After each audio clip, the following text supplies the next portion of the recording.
មកលេងសៀមរាបច្រើនដងហើយតែនៅតែដល់អត់គ្រប់កន្លែងចឹងថ្ងៃនេះសារនាំអ្នកទាំងអស់គ្នាទៅដើរលេង5កន្លែងដែលមិនគួររំលងកន្លែងទី1គឺហាងស្បូវកាហ្វេកន្លែងនេះគឺរៀបចំបានស្អាតខ្លាំងមែនទែនពេលដែលចូលទៅមានអារម្មណ៍ថា relax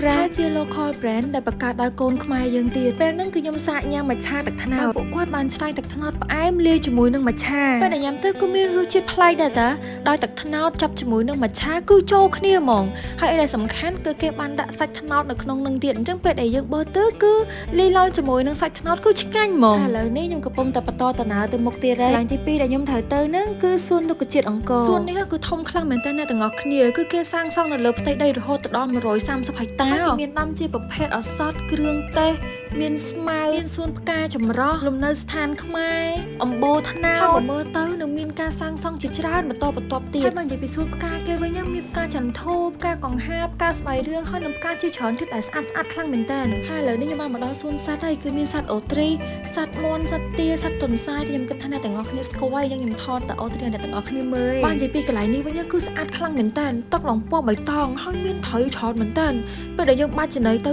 គឺដូចអ្នកទាំងអស់គ្នាបានឃើញអញ្ចឹងមិញឲ្យចំណីត្រីហើយឥឡូវមកឲ្យចំណីខ្លួនឯងម្ដង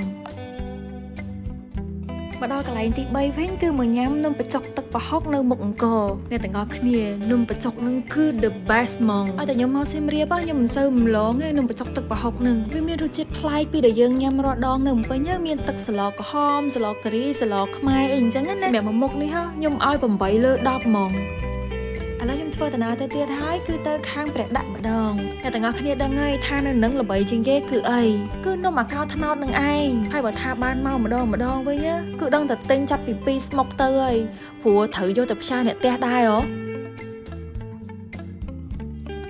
ទិញហើយសម្រាប់បានបន្តិចយប់ល្មមហើយសកម្មភាពពេលយប់នេះគឺអត់ទៅណាឆ្ងាយទេពីផ្សាររាត្រីហើយនឹង Pub Street ពេលដែលបានដើរផ្សារទៅឃើញបងគូគំនូស្បែកបានស្អាតមែនតើពួកគាត់ប្រកែកខ្លាំងហ្មងហើយក្រៅពីហ្នឹងគឺមានលក់កៅអៅស្អាតរបស់ខ្ជូតខ្លាំងមែនតើពេលដែលបានឃើញហើយសឹងនឹងថាប្រម៉ូទិញយកមកផ្ទះហ្មងដើរយើងហត់ដែរឥឡូវខ្ញុំមក Pub Street ដើម្បីរកអីញ៉ាំម្ដងនៅកន្លែងនេះម្ហូបគឺបែបខ្មែរហ្មងហើយពេលដែលយើងចូលទៅគឺគេមាន welcome drink ឲ្យយើងញ៉ាំទៀត